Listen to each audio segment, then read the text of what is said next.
Daniel Mitchell stood alone at the edge of Boston's Pride VIP section, champagne untouched in his manicured hand. Rainbow flags fluttered overhead while thousands celebrated below. Yet the 32-year-old CEO felt more isolated than ever. His fintech empire was days away from its IPO, and his investors had made their position crystal clear. Keep it professional, no distractions, no controversy. The irony wasn't lost on him. Here he was at Pride, surrounded by celebration of authenticity, while living the most inauthentic version of himself. Daniel had built fintech solutions from nothing, revolutionizing how small businesses accessed capital. But success had come at the cost of everything that made him human. The after-party noise became suffocating. Conversations about market valuations and acquisition rumors filled the air like smoke. Daniel escaped to his office building, seeking the familiar silence of empty corporate halls. But as the elevator ascended, his chest tightened. The walls seemed to close in. His breathing became shallow, rapid.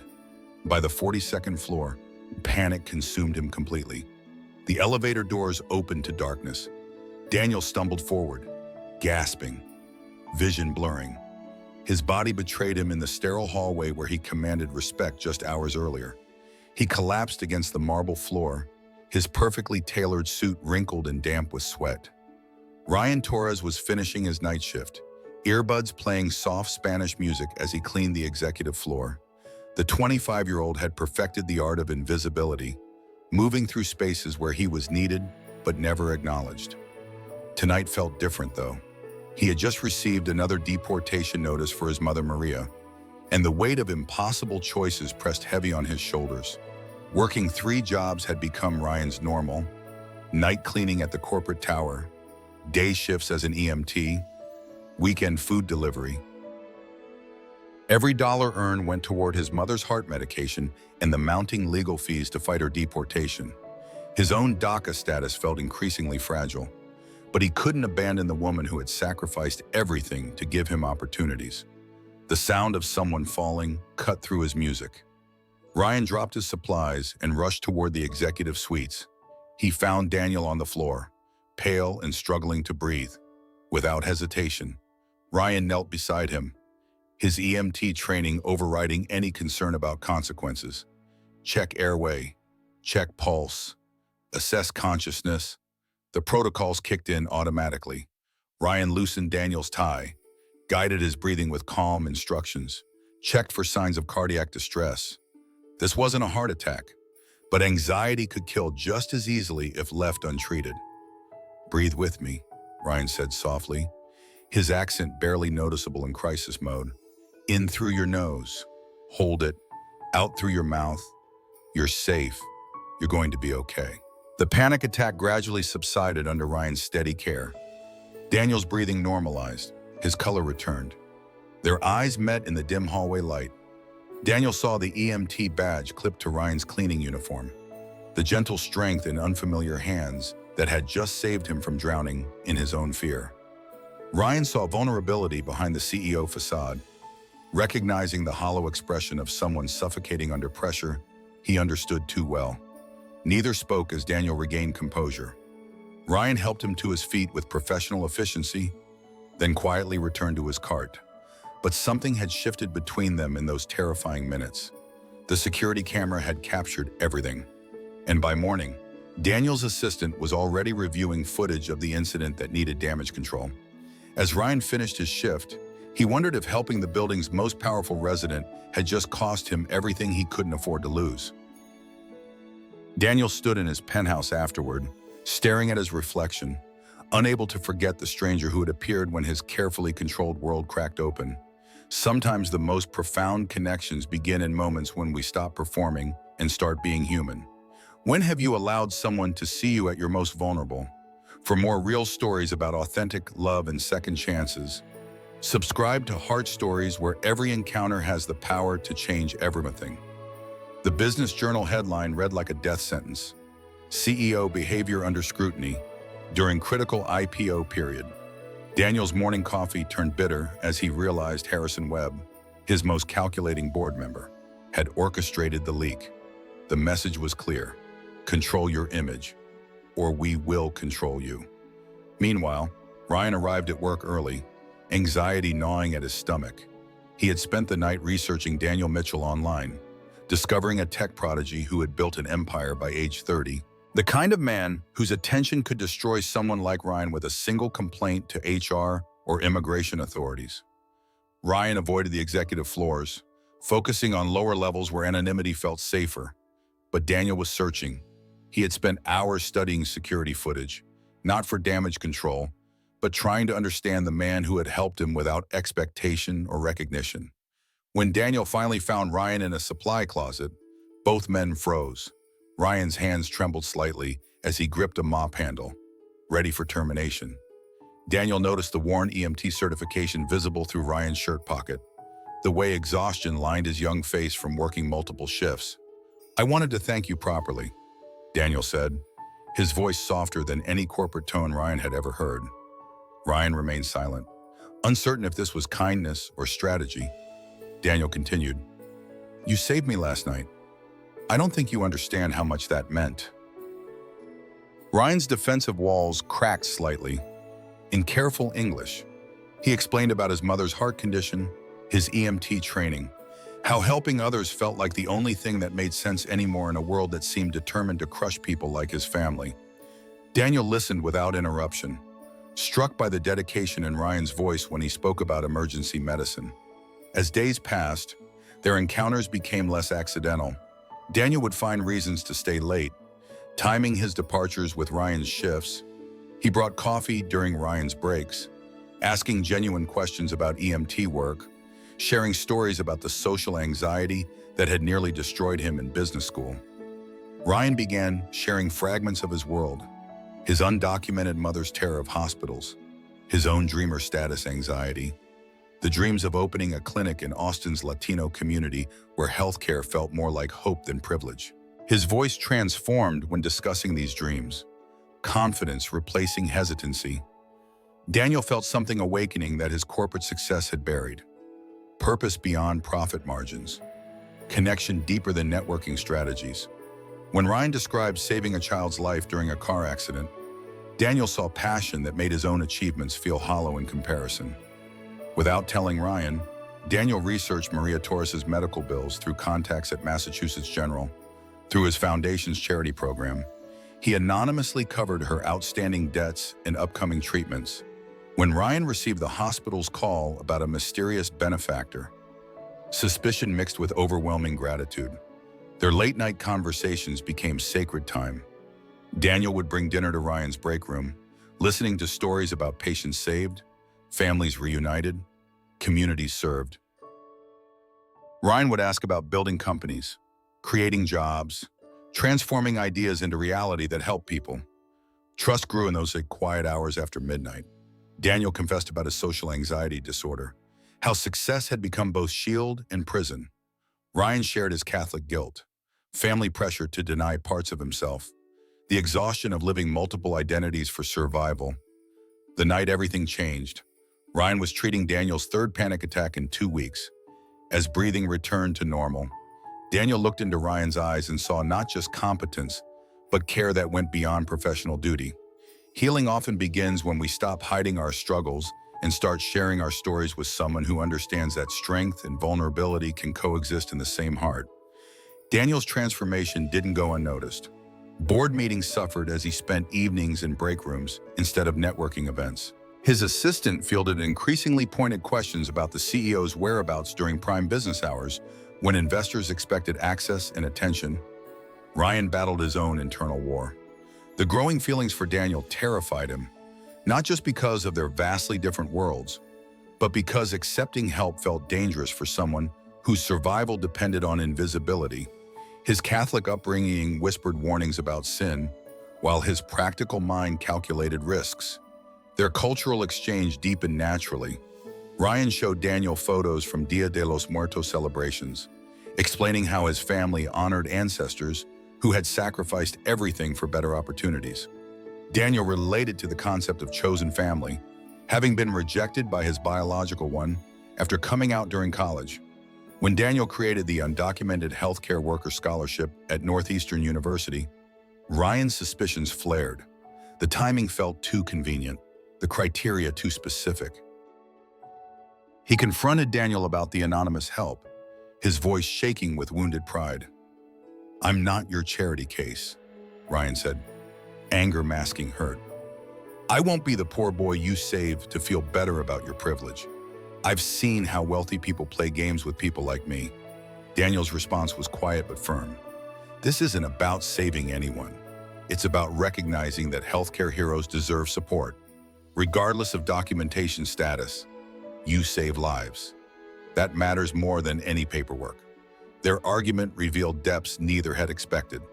Daniel's guilt about inherited privilege clashed with Ryan's determination to earn everything himself. But in the heat of conflict, something else emerged. The way Daniel's eyes never left Ryan's face, the way Ryan's hands gestured passionately when defending his dignity. The tension broke when Ryan stepped closer, challenging Daniel's motives. Their faces inches apart, years of loneliness and longing crystallized into a moment neither could ignore. The kiss was inevitable, desperate, and immediately followed by panic. Ryan pulled away, terror flooding his features. "What have we done?" he whispered. "If anyone finds out, I lose everything. My mother's treatment, my work permit, my family's trust. They'll say I manipulated you." Daniel reached for him, but Ryan stepped back. "This can't happen. You don't understand what this costs people like me. Rich men don't face consequences. We do." Unknown to both men, Harrison Webb's private investigator had been documenting Daniel's unusual schedule. Photos of late-night building entries, security footage analysis, financial records showing unusual charitable contributions. The evidence was building toward a corporate coup designed to remove Daniel before the IPO. The pressure escalated when Carlos, Ryan's brother, called from Austin. Maria's condition had worsened dramatically. The family needed Ryan to return immediately to coordinate her care and handle immigration paperwork that could no longer be delayed. Ryan made his decision that night. He left a resignation letter and disappeared from the building, ignoring Daniel's increasingly desperate calls. If love meant risking everything Daniel had built, Ryan would choose sacrifice over selfishness. Daniel found the note the next morning. 3 lines in careful handwriting. "Thank you for believing I mattered. I won't let my problems destroy what you've created. Please forget about me."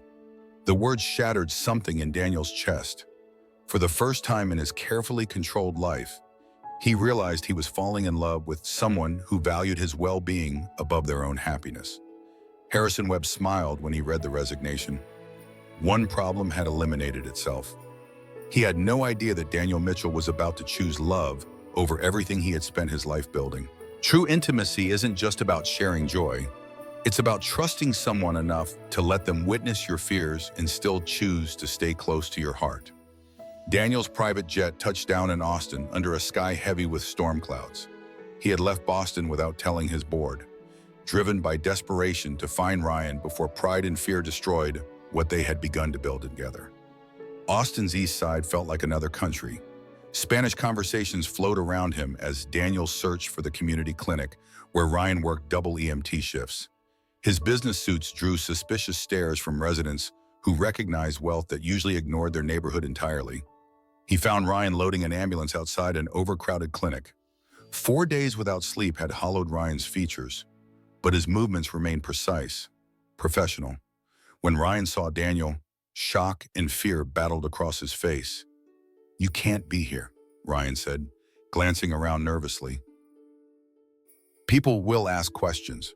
My family, the community. They don't understand men like you caring about men like me." Daniel followed Ryan inside the clinic, witnessing healthcare delivered with love instead of luxury. Families waited hours for basic care, translating for elderly relatives, pooling resources to pay for medications. Ryan moved through the chaos like a guardian angel, treating patients with dignity that money couldn't buy. In the ICU, Maria Torres lay surrounded by machines that measured heartbeats she could no longer afford. When she saw Daniel, she assumed he was a doctor, speaking rapid Spanish about her gratitude for her son's dedication. Ryan translated. his voice thick with emotion. "She's thanking you for raising such a good man," Daniel said softly. "She thinks you're someone important who came to check on her." "I am someone important," Daniel replied, looking directly at Ryan. "I'm someone who loves her son." But love couldn't shield them from the storm building back in Boston. Harrison Webb had released his carefully crafted exposé to business media during Daniel's absence. CEO's personal life threatens major IPO. Investors pull funding over lifestyle concerns. Daniel's phone exploded with calls from panicked board members, threatening lawyers, furious investors. The IPO hung in the balance, and with it, jobs for thousands of employees who had believed in his vision of democratizing business financing. The crisis deepened when ICE raids swept through Austin's hospitals following anonymous tips. Ryan was detained briefly during a routine shift, released only because his DACA status remained technically valid. But Maria's deportation timeline accelerated, and the family's terror became suffocating. Carlos confronted Daniel outside the hospital. "You brought this trouble to our family," he accused. "Your rich man's games put my mother at risk. Stay away from my brother before you destroy us all." Ryan felt trapped between love and loyalty. During their final conversation in the hospital parking lot, he told Daniel to leave, to save his company and forget about a world that didn't welcome him. "Go back to Boston," Ryan said, his voice breaking. "Save what you built. I won't be the reason you lose everything you're working for." Daniel returned to face his board's ultimatum. Distance yourself from immigration issues and controversial associations, or resign immediately. The choice was stark. His life's work or the man who had taught him what life was actually worth. The betrayal cut deeper when Daniel discovered Harrison's connection to the ICE raids through private security contracts. His own company's success had been built on systems designed to exclude people like Ryan and his family. At rock bottom, Daniel sat in his empty penthouse, realizing that all his achievements meant nothing without someone to share them with. When Ryan's desperate call came at midnight, Maria needed emergency surgery, insurance denied due to her status. Daniel had already made his choice. Sometimes we must lose everything we thought we wanted to discover what we actually need. And courage isn't the absence of fear, but choosing love despite the cost. Daniel liquidated his personal portfolio that night, wiring funds for Maria's surgery before sunrise. At the emergency board meeting, he stood before men who had never questioned their privilege and spoke truth that shattered corporate comfort. "I resign as CEO," Daniel announced, his voice steady despite the chaos in the boardroom. "But not because I'm ashamed of who I love, because I'm ashamed of what we've become, a company that profits while people die from preventable diseases." He exposed Harrison's ICE connections, revealing how their corporate success had been built on excluding vulnerable communities. Some board members looked genuinely shocked. Others simply angry about public relations damage that would affect their portfolios. Daniel's resignation speech went viral within hours. Tech leaders across Boston rallied around his principled stand, smaller investors eager to fund ventures led by someone who valued people over profit margins. The public response surprised everyone, including Daniel. In Austin, Maria's surgery succeeded brilliantly. During recovery, she held Daniel's hand and spoke in careful English she had been practicing with nurses.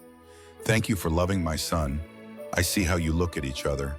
Love like this, it changes everything."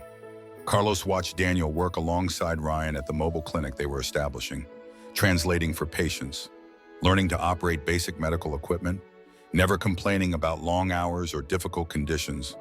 Gradually, suspicion transformed into grudging respect. Daniel's new company, Mitchell Torres Health Equity Solutions, focused on telehealth technology for underserved communities. Ryan joined it as Community Outreach Coordinator, using his EMT experience to design mobile units that brought healthcare directly to families who couldn't afford traditional treatment. Their partnership became legendary in Austin's Latino community. Daniel's technical skills combined with Ryan's medical knowledge created systems that saved lives and preserved dignity. Families who had lived in medical shadows suddenly had access to care that treated them as human beings. The proposal happened at their mobile clinic's inaugural event. Daniel knelt in the parking lot while families they had served gathered around them. The ring was simple, but the moment felt infinite. Maria blessed their union in Spanish, then English, then Spanish again. She had become the advocate who convinced extended family that love should be celebrated, not condemned. Their wedding reception took place in the same community center. Children who had received vaccines from their mobile unit threw flower petals. Elderly patients sang traditional songs. Daniel's chosen family from Boston mixed with Ryan's blood family from Austin. 5 years later, their son Miguel helped translate at weekend clinics while Maria taught him Spanish lullabies. The Mitchell-Torres Foundation had expanded nationwide, serving millions of previously ignored families. Standing in their Austin home, watching Miguel help patients communicate, Daniel realized true success meant lives saved rather than dollars earned. When has love challenged you to become more than you thought possible? When have you chosen authenticity over approval? Subscribe to Heart Stories for more tales of transformative love, because some stories change the world.